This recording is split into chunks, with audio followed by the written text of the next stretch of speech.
with you, because I'm going to be spending more than 3 seconds with you on the street, I don't mind talking to you about this. If it's someone I just started working with and I'm going to be having a relationship with for more than, like I said, 3 seconds, I have no problem talking to you about, what, I hate the term what's wrong with me, but what is different about me or why I use crutches. Guys will like come up to me in like a bar or a club and just be like, ooh, like what happened to you? And like, first of all, sometimes they grab my crutches and they want to like play with them. That's a thing that happens, which is super great.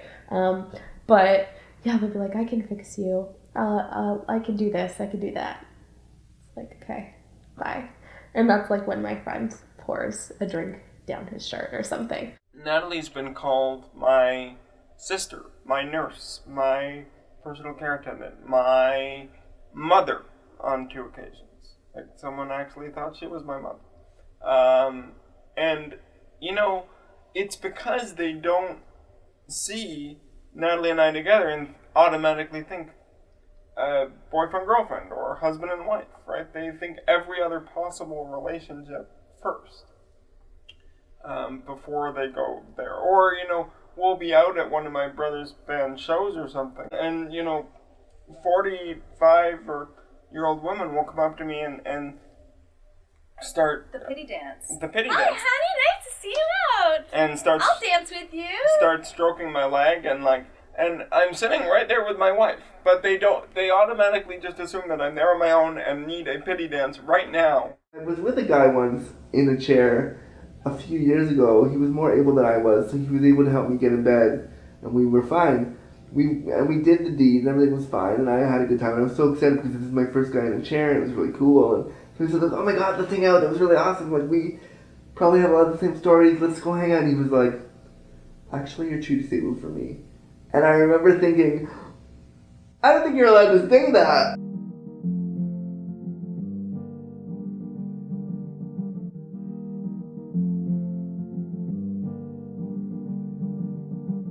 Anything that involves using your hands while walking, I can't do. People say like, oh, I went on a really cute date last night, like we went skating. Like, I can't do like cute dating things like that.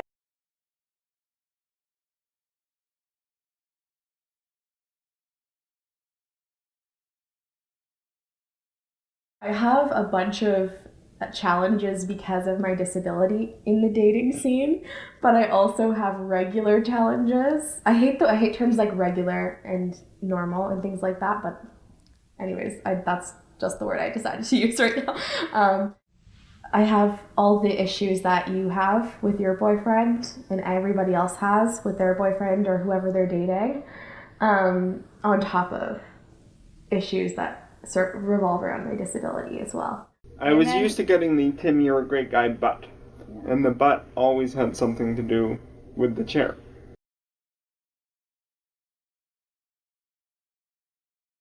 So when Natalie said, I hope this is a date, I was waiting for the butt. And then it never came.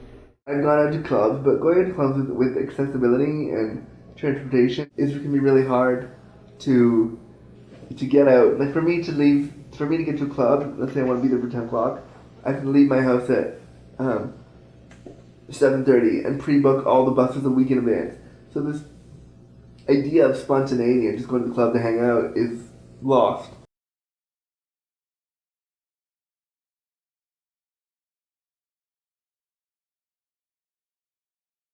I love my disability, and that's why I'm wearing this hat that says deliciously disabled. It's just something that I think it's an opportunity. I'm trying to really build a brand with Deliciously Disabled and all the stuff that I do as an awareness consultant to look at disability in a positive way, in a way that is sexy and fun and different. Usually when we talk about disability at all, it's either uplifting inspirational stories, sad tragic stories, or there's no story. So why can't we have a story that is neither of those things, that just talks about what disability is in real time every day without sugarcoating anything?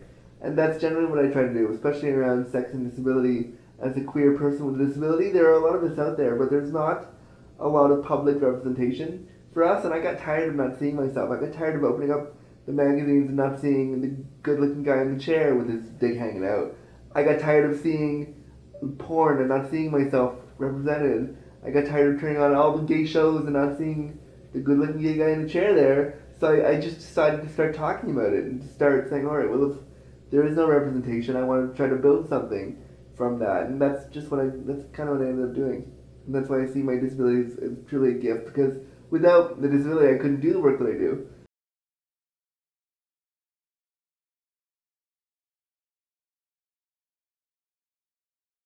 So the Rose Center is basically about promoting positive representations of disability in sexuality and romantic relationships. So what we want to do is position disability as something that can be celebrated and not something to be overcome.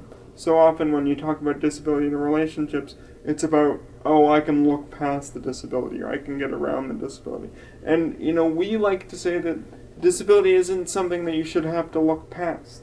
It's something that should be celebrated. Just like, gender or sexual orientation differences, their identities to be celebrated. And we see disability as the same thing. So the Rose Center is all about trying to put that idea out there through our events and our online campaigns and the work that we do, the speaking that we do, in the context of sexuality and romantic relationships. I think guys are very scared of it. At first they're not at all. They're they think they associate it with some sort of interesting sports accident, and they're like, wow, she's so athletic. And they're so intrigued by it, or they think I was doing something really cool, and got into this cool accident, and now I'm on crutches, and then you get to know them. I don't spit everything out at once to guys at all, because like I said, if I just met you, I'm not gonna tell you my life story, but eventually you share more and more about your life and everything, and then they learn that it's a permanent thing that's not gonna go away, and I think they get scared. A lot of the times when I'm on a date, guys will be like, oh, just so you know, the bathroom has a lot of stairs, and they're really steep stairs, so you have to be super careful. It's dude, I just got back from the rainforest yesterday. I'm cool, leave me alone. I'm good. Here's the thing that we've learned is that disabled people are not the ones with the questions. Yeah.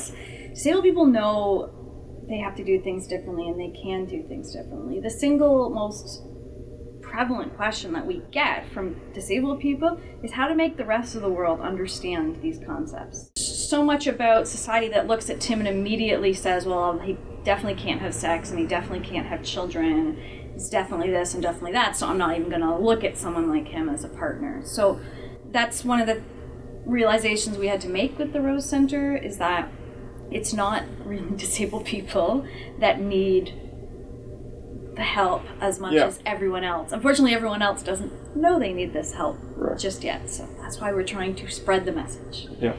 I'll go back to my latest experience last week. So I met him at this place, and I was there first, and I had no intention, I'm not sneaky, I had no intention of hiding my crutches or anything like that, but they were just against the wall, I guess, sort of similar to this, but say there was a table here, and he didn't notice for the first hour and a half that there was crutches sitting there, and then I got up to go to the bathroom, and he was like, oh, what happened? And then he was okay. That was a good example. He was like, oh, okay, cool. And that was it. But guys tend to ask a lot of questions. They're super curious. And the more you brush it off, the more curious they get. They're wanting to know exactly, what do you mean? Tell me more. Disability dating websites do exist, but they're really problematic. Because either they look at just matching disabled people up with other disabled people, and while there's no problem with that, there should be no assumption that because you're disabled you have to be with another disabled person. But then there's also problematic if you open it up to a wider community about the types of people that are seeking out disabled people specifically. So when I started dating Tim, I wasn't looking for a disabled boyfriend, right? It's just I liked Tim, he's a person, this is what comes with it. and I was able to accept that. It's whatever the person wants to, and it's also the person you meet. You know, you can't just be like, I want to date a disabled person. You have to like the person that you meet too, right? You can't seek out someone who has a disability or someone of a certain race or someone of a certain look, right? You fall for who you fall for. On Tinder, I also get super nervous actually meeting the person, because so I had this debate last week, right?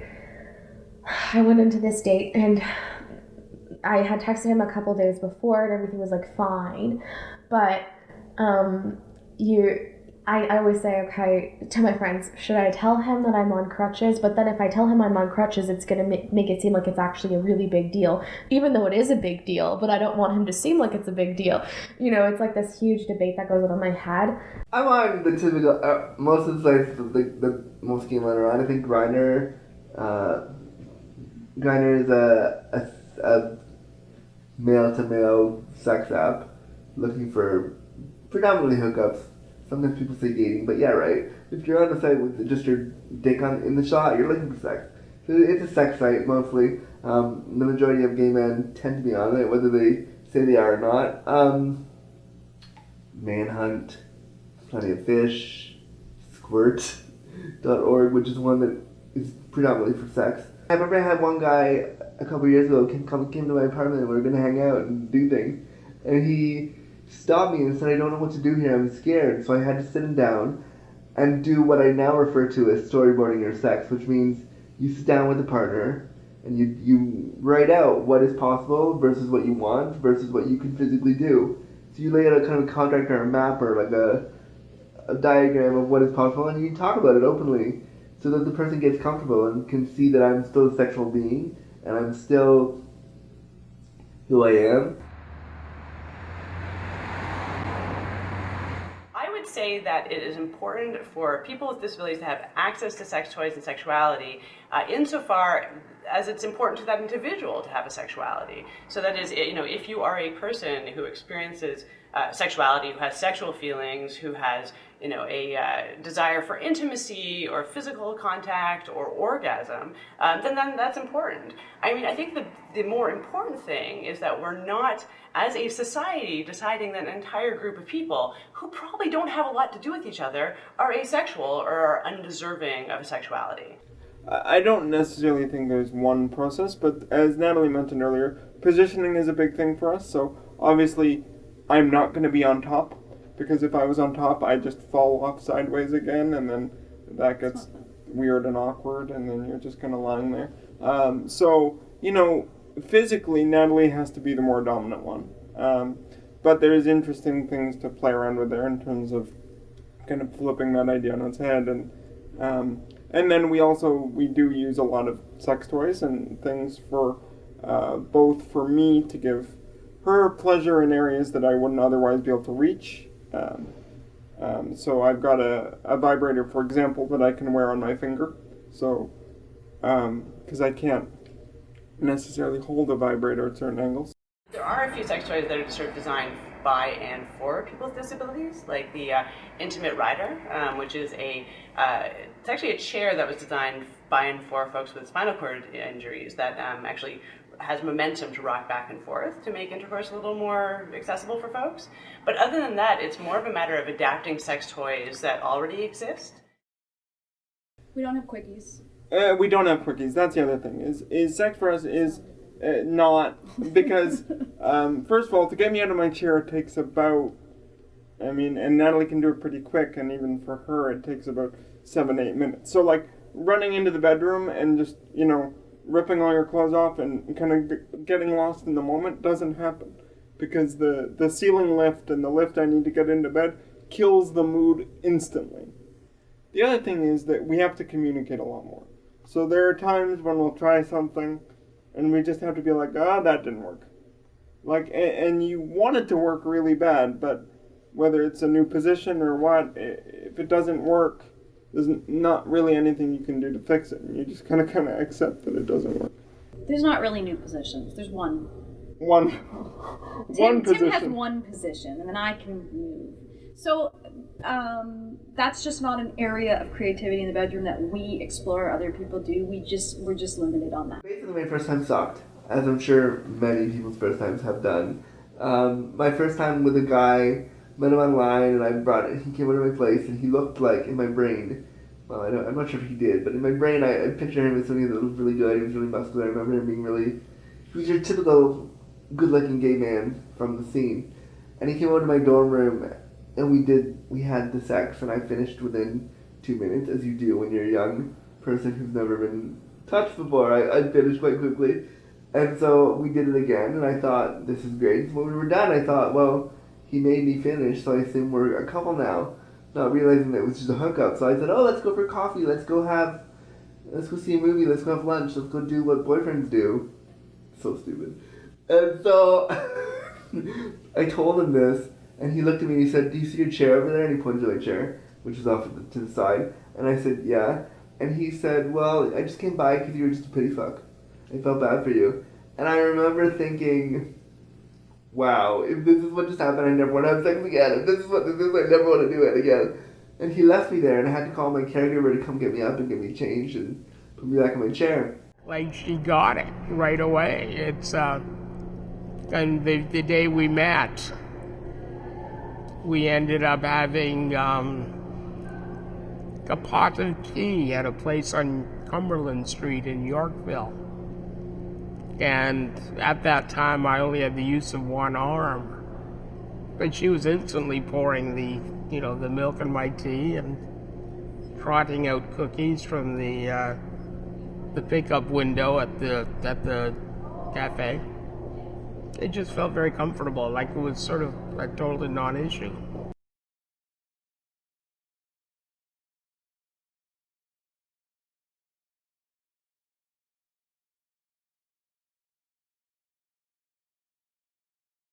While there may be some relationships that don't work because the disability is too big, or one of the partners can't get past it, which includes the person with a disability, if you get it right and the stars align, well, then it's just a love story. I mean, there's an old shrink friend of mine describes, my wife and I as just one of the great love stories. And it doesn't matter if you're green or red or purple, if love takes, disability is not that big a matter. It totally seems so some days. And we just need to think about the I guess, values inherent in it, right? And how we approach disability in general and in society. So if we can make those changes, then we can get that 50-year-old gentleman that we know a date. It wouldn't be a problem. Nobody would look at him and immediately completely brush him off. For 50 years of his life, he's been brushed off. Yeah. If we could change, that's what's so confusing about sexuality for disabled people. This is where we've struggled, and this has been so muddled for 2 years. Is how do we increase participation in dating and relationships for disabled people? All you can really do is change the way people it's such a simple goal. Yeah, we'll just change the way all of society thinks about disability. I know, no problem. We'll do that on a Thursday, and then tomorrow, All I want to do is create a pathway, create a conversation that everybody can be a part of. Not just the guy in the chair, but also the guy who might see the guy in the chair and be like, he's really cute, I want to date him, but I have 5,000 questions and I don't know how to process that. I want to give them a space to say, I don't know how to deal with this, please help. This is why we've chosen this path, because being angry about it is not really affecting change in this area. Well, and in other areas it does. I just think that dating, relationships, sexuality, that kind of thing, it's a really, you can't make a law that says people have to date disabled people. I have had good experiences. They certainly have happened. I think a lot of the stuff, though, with sexuality and disability, it's internal. So even with the hookup, even if I know that when we're done you're going to leave, I'm secretly wishing you'll stay. So even if we've agreed that you're going to come over for 2 hours and hang out and then you go, part of me is like, oh, why are you going? So I don't think they've all been negative either, but I just think that because there's no one talking about it, and I'm the one that has to live it, there's a lot of internal stuff that occurs within me, that even they could make even the most positive experience, I could quickly be like, oh, well, that sucks because I didn't get exactly what I wanted. There's an aspect of disability that, well, it ain't worth celebration. It's just fucking hard work. Relationships and sexuality and sexual expression, it's supposed to be fun, right? So if you're angry about it, it's not a very attractive thing. And so kind of celebrating it and putting yourself out there, and we've learned a lot of lessons from the sex positive community and the body positive community, and there are other people out there who really try and celebrate difference, and that's something we're really trying to focus on. If you can make your way in this world, despite all the barriers, despite all the problems, despite all the difficulties, well, that to me, that's sort of quiet reason to celebrate. I would say that for my case, and I'm sure for so many other people with disabilities, they are so much more than their disability. There's so much more to them, and they're super cool people. And if you could see past a pair of crutches, then there could be something really awesome. But it sucks that you don't, and you lose out.